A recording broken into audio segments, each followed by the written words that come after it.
Okay, today we're going to talk about promotion, especially we're going to talk about two of the elements of promotion, advertising and sales promotion, and a little bit we're going to discuss how will we actually try to optimize our marketing mix across multiple elements of the promotional portfolio. So let's start by talking about the different elements within the promotional mix. As you know, because you've taken your principles class, there are different elements that the company can use to help customers understand better the product, so for communication purposes, and also to try to convince customers that your brand, product, or service is indeed the one that will best fit to their needs and specifications. So to do this, we have a few tools. We can use advertising, we can use personal selling. Personal selling particularly is very popular and widely used in business to business, although you can still find it in large price items in business to consumers still, but it tends to be expensive otherwise. You have public relations, direct marketing, particularly important today with internet and web related marketing, where you can actually obtain the products directly from the manufacturer or the brand using online stores or web pages. Okay.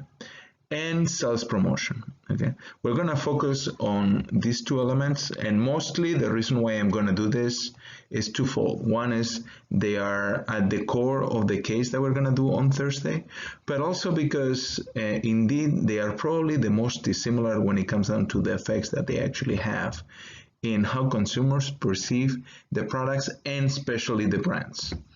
Okay. Now let's start with a typical decision about promotion. You probably will start with a budget, right? So the first part that you're probably going to start with is try to determine what quantity of money you're actually going to invest in these communication efforts and sales efforts that you're going to have within the organization. And to be honest with you, there are different ways to set up a budget, and none of them is perfect. So I'm going to walk you through some of the most common ones, and then I will discuss an alternative to the most common ones that it's probably ideal, although it's hard to actually do. Okay, the first one is just affordable budget method, which is essentially set a budget that you can actually fit within your numbers, right? So spend in advertising, promotion, sales, what you can afford, right? So this is a very naive method, if you ask me, although it's very commonly used in small businesses because they might not have other information to go by. But what it totally does is it ignores the effect that promotional tools have on sales. So you're not looking at this as an investment, you're just looking at it as this is something that you have to do and you're going to spend on it what you have to spend on it, right? Like I said, very commonly used, but maybe not the best. Okay. Second one, probably the most common of all the methods, is a percentage of sales method.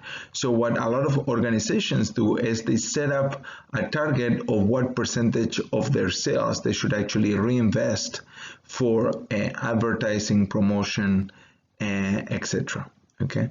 So what they are going to do is they're going to create a budget that is going to be a function of their last figures of sales. Okay, so they're going to look at the revenue, and based on that revenue, they're going to set a target. It's going to be 10%, 20%, 25%. It really depends on the firm, but they're going to set a percentage that is going to be basically determining what your budget is. Now, what is the nice thing about this method is that it's easy, simple, and unequivocal. Once that you have set up the percentage, all you need to do is look at last term's sales, which is something that you will know, right? All you need to do is go to your accounting department and ask them what the sales were. And then based on that, it will give you a concrete and clear picture of what your budget is going to be.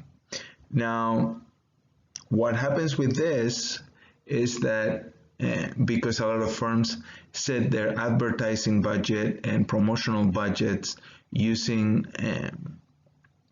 their past sales as a reference, what will happen is if you actually collect data on sales and, for example, advertising, to pick on one of the elements of our marketing mix, what's going to happen is you're going to observe a correlation that it's not necessarily happening because advertising has a positive effect on sales. It's just happening because of the way the budget is set up. So regardless of whether advertising works or if it doesn't, if a lot of firms use this percentage of sales method to set up their budget, what you're going to observe in reality is that companies that sell more, that have higher sales, that sell more products, are going to be the ones that actually have the larger budget. And because they're going to spend more money, and because of that, you're going to see a positive correlation. But that doesn't mean just based on that data that it's advertising or if it's promotion, the one that is driving sales. What is happening is because of the way you're setting the budget, you're going to observe what statisticians will call spurious relationship, something that happens and that it can be measured, but it doesn't mean that one is the cause of the other one. Okay, by the way, for any causal true studies, you don't want to be looking at correlation. You would like to do some sort of experiment, okay, and see if actually that confirms the effect that you're trying to find. Okay, we'll talk about effects and metrics at a later time in this short presentation. Okay, and then another thing that you can do, and this is also done quite a bit, is you can look at what your competitor is doing, and based on what they are doing in terms of their spending, you try to come up with something that is similar to them. So what you're doing is you're using your competitors as a reference. So a lot of companies, what they'll do is they will do benchmarking studies where they try to find what it is that the other companies are actually spending on advertising or on promotion.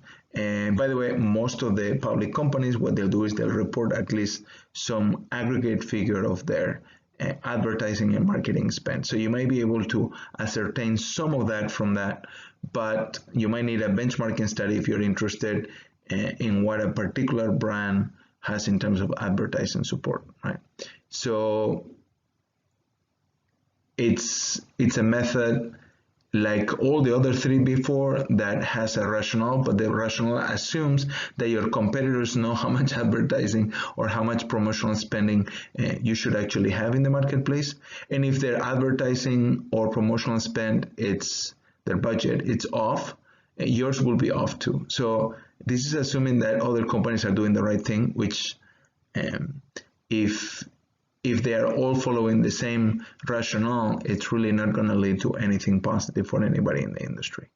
The nice thing about it is that because of you are doing something similar to everybody else, this is less likely to trigger any promotional wars between the companies. Right? So if you are giving a lot of things away, that's going to push other people to do the same thing, and that can escalate, and it will yield no gains in sales for anybody. Everybody does have a higher expense, but at the end of the day, because everybody's doing about the same, you're going to actually not see much of an effect. So if everybody were to quit, right, using all these promotional efforts, everybody will be better off, but that's actually hard to happen because nobody wants to give the first step. By the way, fun note, at least fun for me, this is exactly one of the effects that we observe when countries like the United States outlaw advertising for certain products, for example, tobacco. So what will happen with tobacco companies, especially for the first 3 or 4 years after the ban on advertising, is that their profits went up dramatically, but their sales stay about the same. So because of advertising has a lag in effect, so what will happen is people forget advertising, but it takes them a while to do that.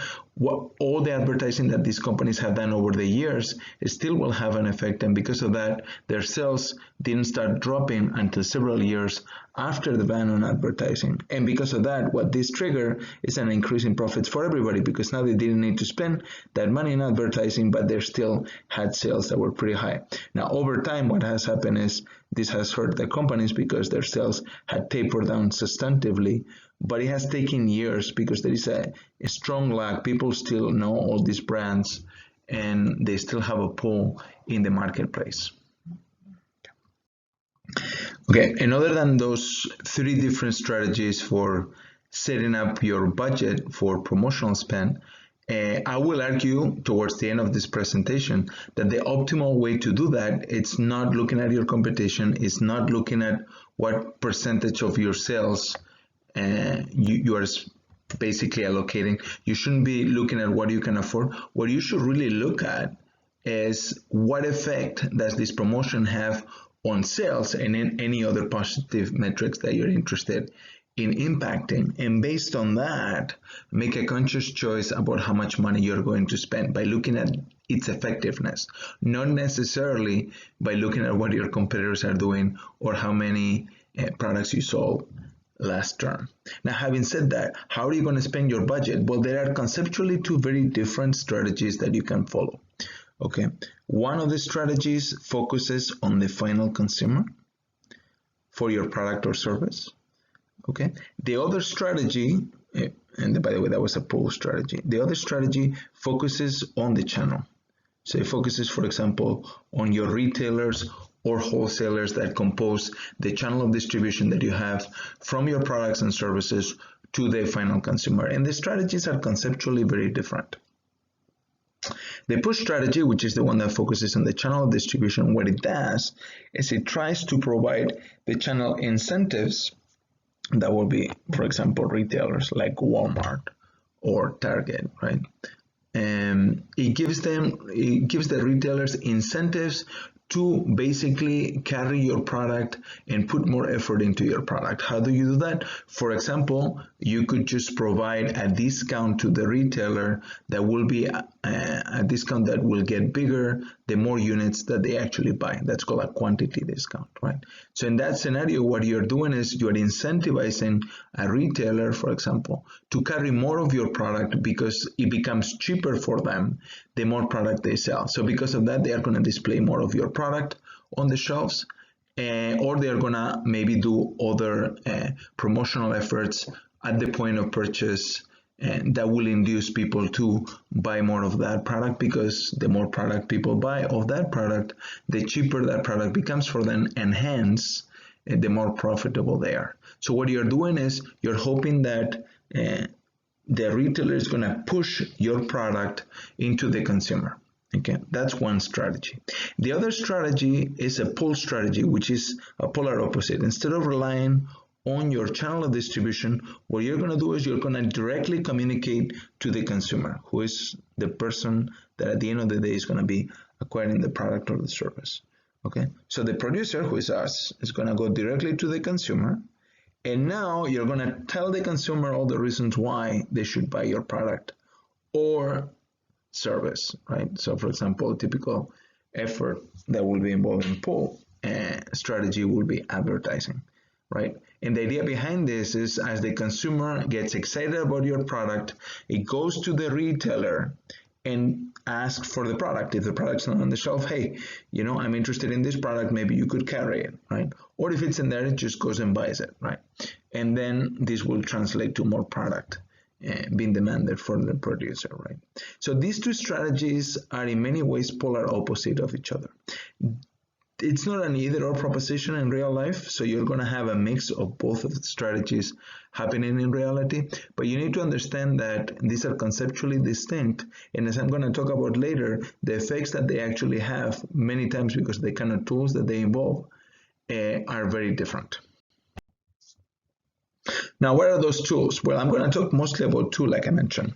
We're going to talk about advertising, and we're going to talk about sales promotion. Doesn't mean the other tools are not important, but these are two of the most important products, especially in consumer packaged goods, which is the industry that the case revolves around. If you are dealing with other industries, maybe personal selling will become a much more central aspect of the sale, or if you're talking about technology, maybe direct marketing is the way to go, especially in the digital age. But because we're doing a case on consumer packaged goods, I want to make sure that we discuss at least these two tools, okay, which are advertising and sales promotion. So let's start with advertising. Now, what is advertising? Is any paid communication that goes to the consumer directly from the manufacturer, right? So I think everybody in class knows perfectly well what advertising is. You've been exposed to advertising since you were a little kid. You've seen it in many different forms throughout your life, and you still see it every day, right? And it's a very, very common and very powerful form of communication that firms use. Now, what are you trying to achieve with your advertising? Well, there are different goals that you can have for your advertising, okay?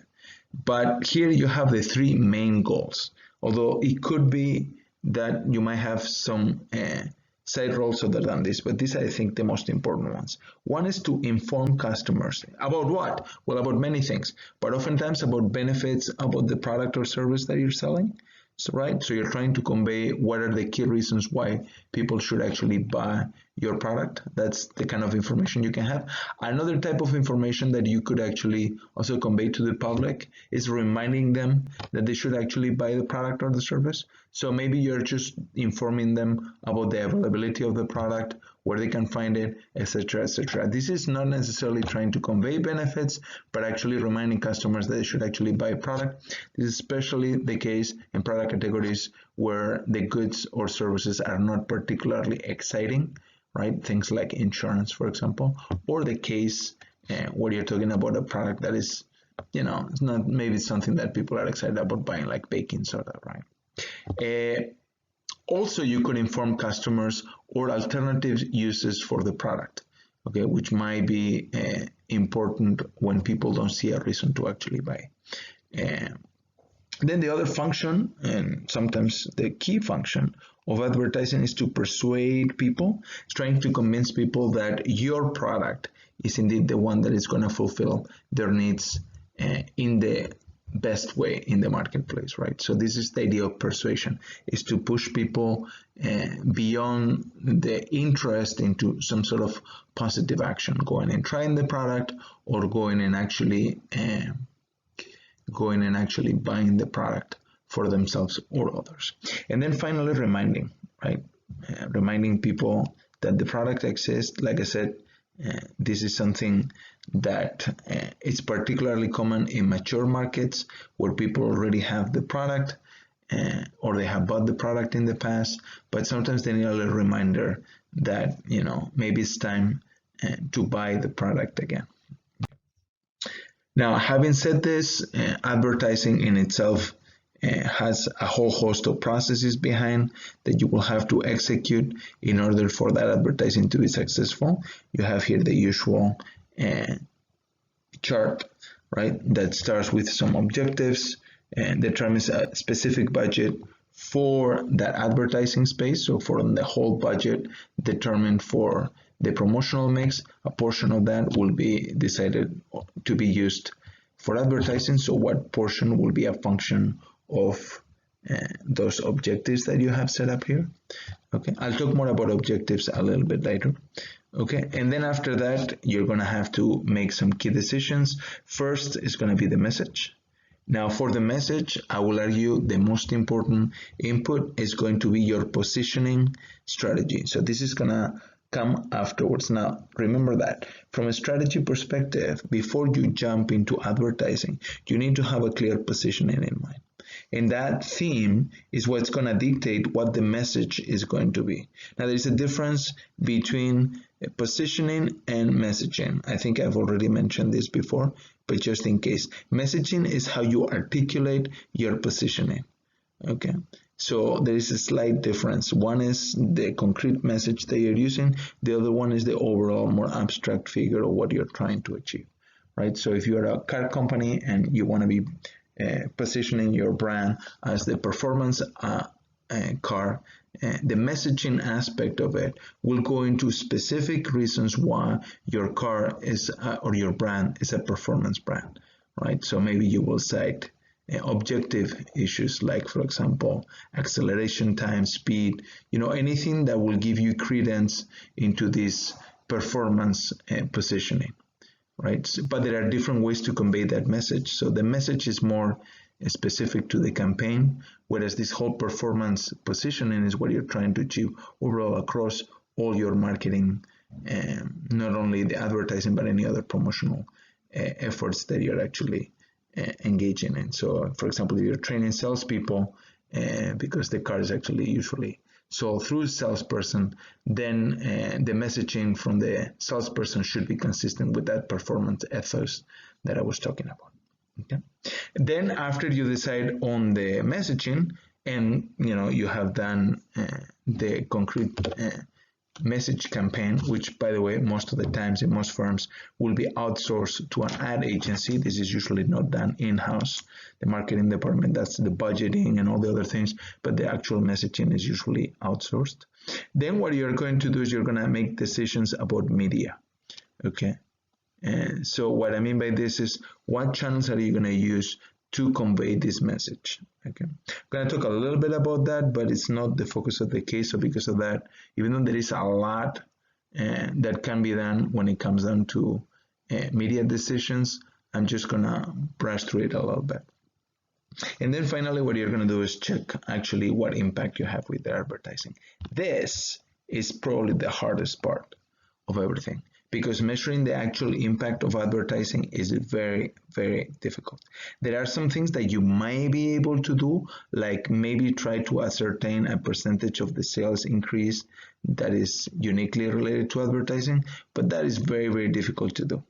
Okay, many reasons why, but a couple of them. One is because you're going to be doing other things other than advertising. So because of that, if you see a sales change, it may or may not be attributable to advertising. Okay. And second is because advertising usually has lag effects. What I mean by that is you see an ad today, you're not going to go and act tomorrow. So because of that, measuring that impact through things like sales might actually be somewhat misleading.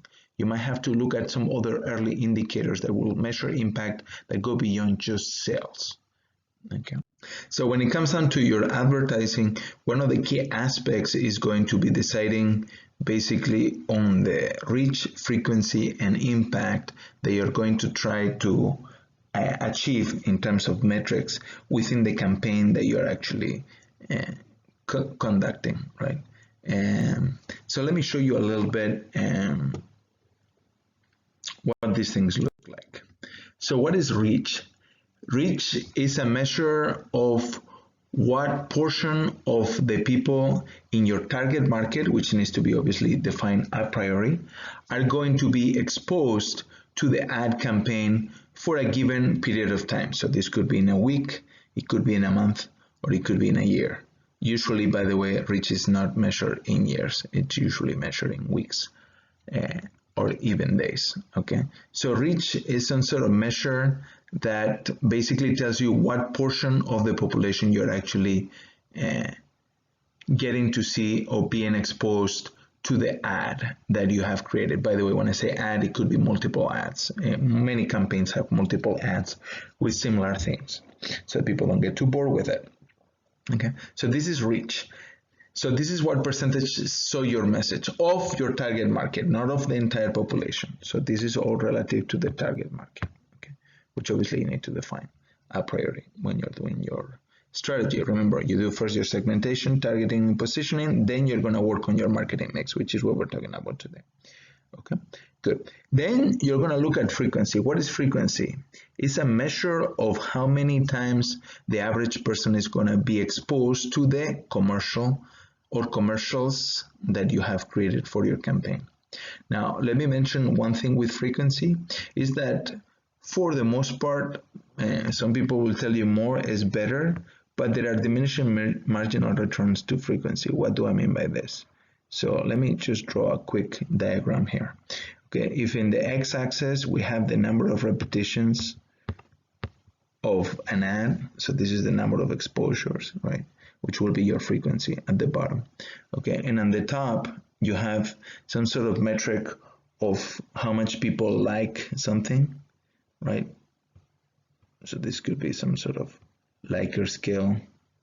So that tells you something about the attitude towards the product or the brand.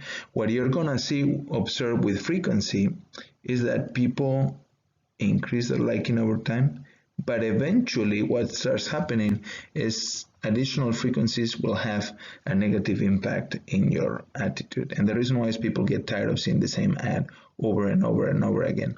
And it may feel a little bit oppressive. So because of that, there is an optimal number of exposures, right? So you're going to have to find out. This depends on how good the ad is, right? And how much people already like your brand to begin with. So there are many factors that influence this decision, but more is not necessarily better when it comes down to frequency. But there are minimum thresholds. If the number of frequencies is not larger than 2 or something like that, you might just not see much of an effect because people forget things quickly. Okay, and then finally you have impact. Now, the other two metrics that I've discussed, you can actually put numbers associated with it. Impact is something that we have to measure more qualitatively. So this is a measure that captures the quality in a way of the promotional effort, in this case of the advertising effort. So it's going to try to measure how good the quality basically of that message is. So how much of an impact we think is going to have. And notice that this is going to be more qualitative. This is not something that it's easily measured. Both reach and frequency can be determined. In fact, I'm going to show you a quick example in the next slide. So here you have a quick example. I'm not going to walk you through the entire thing, but you can just look at it yourself. And I want you to notice at the end that you're going to come up with figures for reach and frequency. Now, all these metrics are based mostly on information that is going to be given to you. So if you go to a radio station, like this particular example you have here, or if you go to a newspaper, they will tell you exactly what their cost is per ad, right? So here you have the cost per ad. This is what you start with, right? They are also going to tell you the rating, okay? This is basically a feature that looks at the number of people that are going to see the ads that actually go into the particular media. In this case, it will be a radio station, okay? And then the rest of the information is going to basically come directly from research, right? So you're going to have your population of interest, which is going to be a function of your target market. So once that you define your target market, you can use something like the census plus additional information to tune it down and come up with a figure of what the population is. In this case, is also dictated by region, right? This is in a particular market, okay? And on and on. And there is also, let me say one thing, the figure for reach is usually computed using some sort of statistical model, and I'm not going to discuss the model here, but it says here something about binomial distribution model. That's a fancy regression, right? So if you know regression, they're using some sort of fancy regression to determine how many people are actually going to be impacted by this particular ad. But you can just compute everything. Now, what's missing here in all these diagrams and a lot of these figures, by the way, if you're into advertising, for example, CPM, it's one of the key figures that everybody's going to talk about. If you go to any publications, they'll tell you about this. That's the cost basically per 1,000 impressions. But the only thing that is missing in this table that cannot be computed quantitatively is going to be impact. Okay. And a couple other decisions you're going to have to make with advertising is how are you going to use that budget over time, right? Are you going to spend it in particular times during the year, or are you going to spread it more or less evenly, right? So if you're in a business where there is strong seasonality pattern to demand, that means that demand fluctuates widely depending on time, essentially. So it could be within the day. That will be a case of a restaurant where people come to eat at the restaurant at a particular time, but are not there at other times, like for example lunchtime and dinner time, right? So seasonality is when the demand goes up and down like that, but that could also happen with certain days of the week, right? So for example, movie theaters probably have a lot more customers during the weekend, although of course not during the coronavirus crisis that we're in, right? And there are other products that have maybe longer term seasonality, like for example, ice cream sales go up during the summer, right? So instead of being a day of the week, maybe you're talking about months, and there are certain things that happen at a particular time. Like for example, toy sales happen mostly between November and January, right? For obvious reasons, right? So when you have seasonality, that should be something that should inform your advertising. It depends what you're trying to achieve, but if you are interested in dealing with that seasonality, advertising might actually be able to help you even out the demand over time when it's more seasonal. Okay. Also, another thing that it's interesting is how are you going to use your advertising? Are you going to basically spread it evenly, even within those times that you are interested in advertising? Like, for example, if you're a toy manufacturer and you want to use 90% of your advertising budget during the toy season, let's say between November and January, like I said, the question is, are you going to spread that evenly, or are you going to be pulsing your advertising, which will maybe push for a week a high level of advertising, and then for a couple of weeks a low level of advertising. And the idea behind pulsing is because there is so much clutter in media and so many advertising ads already. Maybe if you put a lot of them in a small period of time, it will enable you to get noticed, and even though you are on average spending the same amount of money, it may actually be more effective. And it really this depends on the media and other considerations. But how are you going to use your advertising spend? It's also complex. So I want you to realize that a lot of these decisions are non-trivial, and they oftentimes require data to back up whether you should do one thing or another. And then the other tool that I want to talk about, especially in this presentation, is sales promotion. Now, sales promotion are different types of short-term incentives that are basically given to either the trade or the customer in order to improve their chances that sales will go up. So these are short-term incentives. Now, this could be directed to the consumer, like I said, and things like coupons, for example, where you're giving an incentive to people to actually buy the product. So what this will do is they will basically make more attractive the product for them, maybe because they get a lower price, like in the case of coupon, or it could be because you're giving them some sort of special deal, like for example, buy two, get one half off, right? So what you're doing is you're giving an incentive for people to just pull the trigger. Right. The other type of promotions that are also involved in sales promotions are trade promotions. These are promotions that are geared towards the trade, which is your channel of distribution. And I've already discussed some of those, but it will be, for example, giving a quantity discount. And so every time that they buy a box of chocolates from your brand, you give them another box for free. So what that's going to do is it's going to make every unit a lot cheaper for them, and because of that, it's going to give them an incentive to try to push that into the customer, because their profitability is higher than maybe with other brands because they're getting that extra box of chocolates for free, right? And then you could also have some of those promotional elements geared towards the sales force, if sales force is something that you're using within your promotional mix. Now, what do we see when it comes down to sales promotions? A few things. First is everybody nowadays is under the gun to get more sales, right? So because of that, sales promotions have become a lot more popular than they used to be 20 or 30 years ago.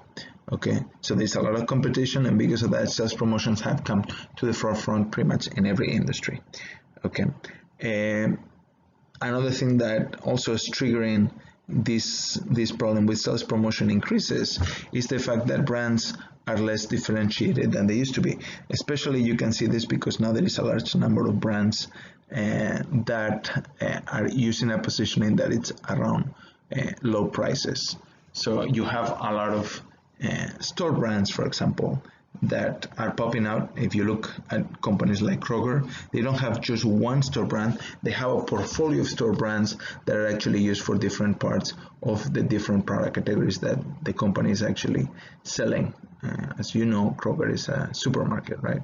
So they have a large portfolio of store brands, and what this is doing is pushing brands that were traditionally geared towards increasing their brand image, like for example national brands, and they have a much bigger incentive to spend now money in sales promotion because people are comparing them to store brands, which are inherently cheaper. So sales promotions actually are almost a necessity in a situation like this. And another factor that we see is that advertising efficiency has gone down over time. And the reason why is because there is so much push for advertising everywhere that people just ignore it at this point. And I'm sure you've seen this, right? In pretty much every media, it really doesn't matter whether it's TV, whether it's on your phone, whether it's in a billboard. People just don't pay attention to advertising nearly as much as they used to, and the reason why is because they are so pervasive at this point that we just ignore them. So unless you can come up with a new way of doing advertising that it's more unique, what has happened is a lot of the effect of advertising has been diluted over time. Okay, so all these factors have pushed people towards using more and more sales promotion. Now, what kind of tools do you have within sales promotions? There are many, and I'm not going to go through all of them because the important thing is not what the tools are, but it's what they do. I want you to understand what they do. All they are doing is they are providing in some way a bigger incentive for the person to buy the product. Okay, and because of that, what it's going to do is it's going to increase the price sensitivity of people. It's going to make people more attuned to the idea of getting something special, getting a deal, right? So because of that, what happens is people shift their decision making from what they like about the brand to the fact that they are getting a good deal, okay? And this can have bad consequences in the long term, right? Because now people are not so interested about your brand, and just because of that, giving you maybe some leeway against the competition, but now it's about who can get the better deal. And the moment that you emphasize the deal, what happens is people start looking more at prices, and suddenly all those years that you spend money in advertising to build your brand basically are getting canceled by this push towards sales promotion. You need to realize that sales promotion originally were intended to stimulate demand in the short term, whereas advertising is a long-term variable. It's something that works over time and it builds over time. So they have very different effects. Sales promotion has a big spike or a big impact on sales in the short term, but as people get used to sales promotions, what's going to happen is unless you provide the promotions, which inherently have a lower return for you, lower margin, not return, because you're giving something away in any form. Any of these tools give something away. And because of that, what's going to happen is you're going to be making less money on those sales, even if sales are increasing. So you need to understand that this kind of creates, in many ways, a negative loop that kind of self-reinforces. And that's what you're seeing in the marketplace right now with this emphasis on sales promotion. So what determines the effectiveness of sales promotion? I think most of these are obvious. First, the size of the incentive. The larger the percentage discount or thing that you are giving to the customers, obviously the more successful the effect is going to be. And here success is determined by sales, not necessarily by profitability, because as you're giving things away, this actually might be in opposite to each other. Right. Also, if you limit the conditions for participation, the program is going to be less successful. So the broader the potential customer base that could participate in the program, the better, right? Also, it helps if you use advertising in conjunction with sales promotion. So if you have an ad that tells people that that promotional event is actually coming, it makes the promotional event more likely to succeed. So if you want promotion to work, sales promotion to work well, it's ideal if you can use advertising to promote your sales promotion. So if you're going to have a coupon, let people know about it, let people know how they can get the coupon, and that will make the couponing program more successful. Also, obviously, the longer the program is and whether people actually like it or not, right? Now, here is the interesting part, right? So we've talked about two tools, and there are others, which are sales promotion and advertising. They kind of work in very different ways. The question is, how should you allocate your overall promotional mix across these different tools? In this case, across advertising and sales promotion. At the end of the day, what you're trying to do is you're trying to maximize the effect that your that your budget, that your promotional budget is going to have on the company, right? And there are different ways to do this, but I want you to realize that at the end of the day, what you're interested in doing is trying to measure some sort of financial impact. Okay, you're trying to turn this back into dollars so that you can optimize the effect, so that you can come up with some sort of rational decision-making process that enables you to determine where should you put your money between these different buckets, right? And a very popular thing to do for this is looking at return on investment. Now, what is return on investment? It's a simple calculation. Okay, so from a math perspective, it's really easy, but in reality, it's hard to get these numbers. So what you try to do is you try to see what are the net additional sales that you're getting from the campaign that you're running. So if you're doing an ad campaign, what additional sales can be attributed to that advertising campaign? Or if you're doing any other sales promotion, like for example, if you give some free product to one of your retailers, what additional percentage of sales come from that? Okay, that will be your net additional sales. Okay, and then all you're going to do is divide by the cost of the promotional effort in dollars, right? So this is just a percentage. Okay, that tells you how effective your spending in any of the promotional tools is. This can be computed for any promotional tool. All you need to do is uniquely identify the sales impact that any of them have. And that is the difficult thing to do. The hard thing is coming up with this metric. How much is this? What percentage of your sales increase is because of the advertising that you just started? Okay, this is not transparent, because there are many things that are happening simultaneously. And because of that, isolating this is tough. There are statistical methods that you can use for this. You can set up field experiments that help you with this, but there is no unique foolproof method for this. Okay. By the way, in digital campaigns, there is some metrics that can be put in here, like number of clicks and conversions from each of the campaigns, that enables you to maybe more narrowly determine some of this, but even that is not foolproof. The part that is easy to do is the promotional effort. This is from your budget. This is a figure that you know upfront, so this is not a problem. Okay, so the formula is simple, the idea is appealing, but nailing down the numerator, it's hard. Okay, I'm going to show you in a minute. So this is a basic model that is used still today, and it's an old model about how people make decisions and how advertising or any other promotional tool helps in that process, but especially advertising. So the idea is consumers go through different stages, like we've talked about before, when they're making decisions.